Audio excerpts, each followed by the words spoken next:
Assalamualaikum warahmatullahi wabarakatuh. Selamat datang di program Beta, yakni Berani Bercerita.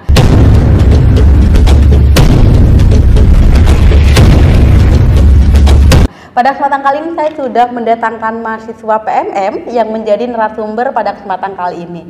Dia berasal dari Samarinda dan sekarang berada di Universitas Madura. Langsung aja kita masuk ke pembahasan kita pada kesempatan kali ini. Gimana sih prosesnya dia bisa berada di Universitas Madura dalam rangka pertukaran mahasiswa merdeka. Oke, silahkan perkenalan dulu. Oke. Assalamualaikum warahmatullahi wabarakatuh. Saya perkenalkan diri, nama saya Rivaldo Muhammad Rizky, biasanya saya dipanggil Aldo. Saya merupakan mahasiswa informatika asalnya dari Institut Teknologi Kalimantan. Saat ini saya mengikuti pertukaran mahasiswa di Universitas Madura. Oke, jadi kamu sudah berapa lama nih berangkat dari pasca adanya COVID-19? Oke, untuk berangkat ini seharusnya itu ya udah di setel di tanggal 17 September. Namun karena ada kendala keberangkatan, baru kita berangkat di tanggal sekitar 9 Oktober. Jadi memang rentannya jauh sekali ya gitu. Nah, ada perbedaan nggak sih antara Madura sama Samarinda selama kamu berada di sini? Untuk perbedaan mungkin dari ini ya, keramaiannya. Oh, keramaian. Kalau keramaian mungkin karena Samarinda termasuk ibu kotanya Kalimantan Timur, ini termasuk lebih ramai lah daripada di sini. Cuma kalau untuk selebihnya kayak makanan dari orang-orangnya, saya masih bisa mengikuti sih, kayak makanan juga masih cocok di lidah saya gitu. Oh, jadi memang kalau dari makanan yang menjadi favorit nih selama di Madura itu apa? Apa ya? Menyesuaikan nggak? Menyesuaikan, cocok sih semuanya. Waktu itu saya pernah diajak untuk makan campur ya, campur tulang dan campur lorju. Campur lorju ya, yang ada di Madura. Dua-duanya enak sih, saya suka. Oke, dari kamu sendiri, kalau selama berada di Madura ini pasti kamu menemukan perbedaan-perbedaan yang sangat signifikan ya, terutama di budaya gitu. Ada nggak sih budaya yang menurut kamu menonjol gitu di Pulau Madura selama kamu berada di Pulau Madura ini? Oke, untuk budaya yang menonjol di Madura ini, apa ya? Ini sih banyak. Kalau misalkan kita di luar itu kan kita banyak lihat orang Madura tuh yang pakai bajunya merah putih ya. Kayak sakera gitu ya. Iya benar. Ternyata sangat menonjol banget gitu di sini. Dan ada satu yang benar-benar menonjol, kayak hampir semua orang-orang yang laki-laki gitu itu menggunakan sarung. Itu betul-betul termasuk yang identik sih buat di sini. Kalau di sana nggak terlalu menggunakan sarung ya di Samarinda? Nggak terlalu, kebanyakan celana. Jadi memang dari sini kamu menggunakan sarung juga atau memang hanya menyaksikan orang-orang pakai sarung? Saya juga menggunakan sih, karena saya juga kebiasa sih kalau menggunakan sarung. Cuma untuk keluar-keluar gitu loh, kayak di luar rumah gitu, itu banyak yang di sini keluarnya pakai sarung gitu. Ada tantangan nggak untuk kamu survive selama di Madura di tengah COVID-19 ini?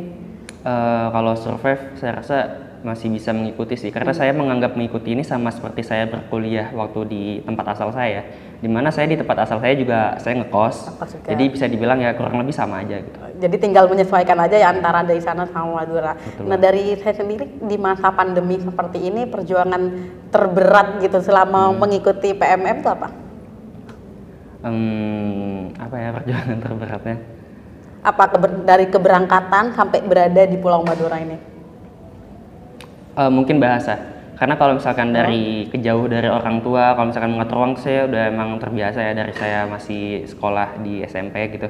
Cuma kalau misalkan dari bahasa itu benar-benar baru, apalagi bahasa Madura itu sama bahasa Jawa yang orang Jawa gitu cukup berbeda.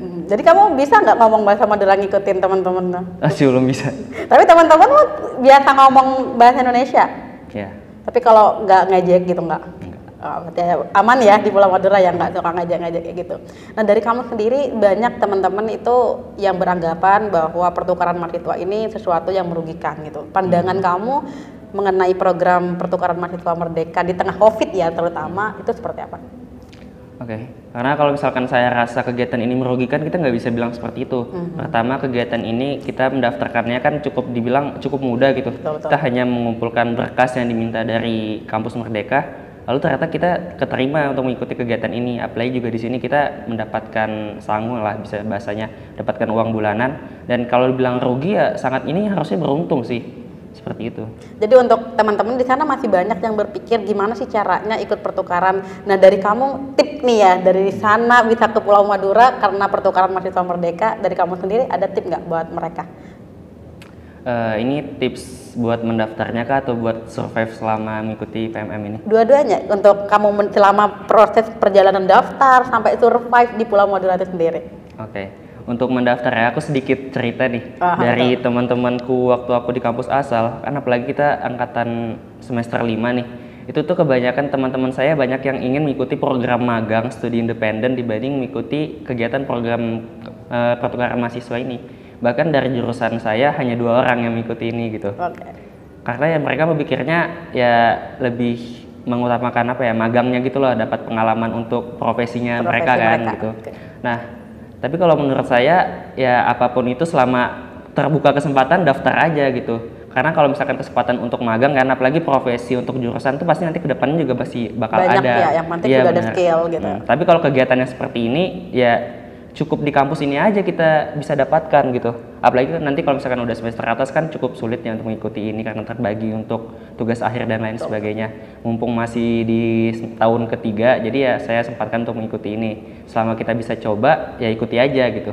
Terus untuk survive di sini ini deh, mulai biasain untuk menghitung pengeluaran supaya nanti pas kita di sini bisa survive nih, makan sekian, nanti uang buat beli ini sekian dan lain sebagainya. Mungkin itu aja sih. Jadi kamu sudah dari acara ini sudah mendapatkan ilmu baru ya, ini manajemen keuangan. Benar banget. Nah dari kamu sendiri ketika di Samarinda sama di sini, kalau di Samarinda itu yang ditonjolkan apanya? Maksudnya budayanya gitu? Budaya, ya budayanya, atau dari kuliner kah, atau dari segi apa kalau di Samarinda? Untuk biasanya kalau orang yang kebanyakan datang dari luar ke Samarinda gitu, ya sebenarnya Samarinda ini pada seperti kota pada umumnya sih sebenarnya, pada kayak Surabaya. Cuma bedanya orang-orang di Samarinda ini memiliki 3 suku besar dari yang ada di Kalimantan. Pertama ada orang Kutai, ada orang Dayak, dan ada orang Banjarmasin. Sehingga ketika di Samarinda ini apa ya, nggak punya bahasa tersendiri. Karena kebanyakan mereka tuh pakai logat Banjar gitu. Akhirnya mereka nggak ngerti gitu? Bukan nggak ngerti, maksudnya ya kebanyakan dari mereka pakai logat Banjar dan ternyata notabene orang Banjar gitu lah. Jadi memang harus belajar bahasa dulu. Jadi menjadi kunci utama ketika mau ke Samarinda dari segi bahasa. Ya, emang logatnya agak berbeda sih. Bisa contohkan nggak logat dari bahasa Banjar gitu? Ngomong apa aja kalimat yang mencerminkan oh saya orang Bandar gitu, orang Samarinda gitu. Apa ya?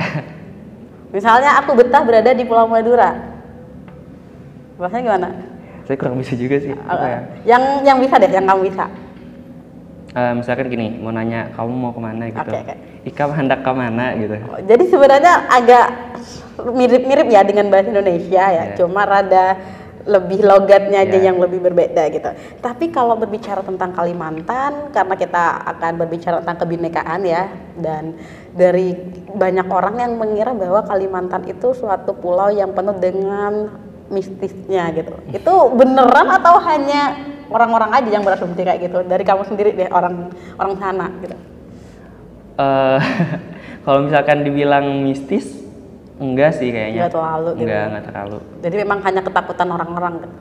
Tapi memang ada nggak tempat yang menurut kamu angker di situ? Enggak sih, enggak angker. Mungkin lebih ke ini ya. Kan di Kalimantan terkenal dengan suku pedalamannya yang kayak suku Dayak yang ya terkenal banget gitu. Itu emang masih banyak suku-suku pedalaman seperti itu yang emang belum terekspos. Jadi yang ditakutin orang-orang tentang Kalimantan itu yang dikira banyak hal-hal yang mistis kah? Itu mereka hanya terkontaminasi dengan berita-berita di televisi atau bisa gimana? Dari pandangan kamu sendiri nih? Kalau menurut saya, kalau mistis-mistis kayaknya enggak deh, karena ya di Kalimantan sendiri termasuk kota yang lumayan cepat berkembangnya gitu. Daripada kota-kota yang lain ya gitu. Jadi memang ada kesalahan ya penangkapan di antara masyarakat yang ada di sini tentang Kalimantan sendiri gitu. Apalagi di Kalimantan Timur kan termasuk yang banyak perantauannya, karena di Kalimantan juga banyak tambang-tambang dan lain sebagainya. Jadi banyak banget orang dari luar Kalimantan yang datang ke Kalimantan gitu. Jadi memang di Kalimantan banyak potensi alam yang bisa dimanfaatkan. Kalau di pendidikan itu sendiri di Kalimantan perkembangannya seperti apa? Oke, kalau ngomong-ngomong pendidikan, bisa dibilang pendidikan di Jawa itu lebih maju daripada pendidikan di luar Jawa. Kenapa saya berbicara seperti itu? Ini benar-benar ya dialami oleh saya dan teman-teman saya. Saya pernah mengikuti kegiatan di Jawa dan ternyata emang teman-teman di Jawa itu kalau dari segi intelijen tuh emang lebih maju daripada di sana. Daripada di sana gitu. Akhirnya kalau dari situ ikut PMM ini kamu sudah tahu perbedaan signifikan antara pendidikan di sana dan di sini. Sesuatu pelajaran yang dapat kamu ambil gitu, dan itu barangkali menjadi inspirasi adik-adik yang bakal ikut PMM tahun depan ya, menggantikan posisi kita. Itu apa dari ilmu pengetahuannya gitu? Apa ya, karena saya ngelihat bukan orang-orang sih, kayak pelajar di Jawa itu intelijennya lebih berkembang pesat lah dibanding di luar Jawa gitu ya. Saya bukannya minder ya, justru saya malah semakin ingin untuk belajar di sana gitu. Saya semakin ya ingin berbaur kepada teman-teman di sana di Jawa. Malah dulu waktu sebelum saya mendaftar kuliah, saya pengennya kuliah di Jawa gitu. Cuma karena ya ada suatu kendala, jadi saya ya udahlah di Kalimantan aja gitu. Tapi akhirnya kamu nerima gitu dengan adanya kamu di Kalimantan sekarang kuliah di sana. Oke, terima kasih untuk pertemuan hari ini. Jadi teman-teman bisa diambil kesimpulan ya bahwa apa-apa jika belum benar-benar real kalian dapatkan seperti informasi mengenai Kalimantan yang mitos dan segala macam. Karena itu sebenarnya pertanyaan itu muncul ya di mata kuliah saya bahwa orang Kalimantan gitu. Oh, ternyata saya ketemu orang Kalimantan enggak gitu ya. Jadi jangan terkontaminasi dengan informasi yang belum tepat adanya. Dan kesempatan kali ini kita juga sudah belajar mengenai kebinekaan juga, bagaimana kita survive di masa pandemi, di tengah pandemi yang sangat ketat, apalagi berada di pulau orang lain, kita tuh bisa survive dengan cara memanajemen keuangan dengan baik ya gitu. Terima kasih untuk kesempatan kali ini. Kita bisa berjumpa di segmen beta, yakni Berani Bercerita. Di kesempatan kali ini saya Hati dan Aldo berterima kasih dan sampai jumpa.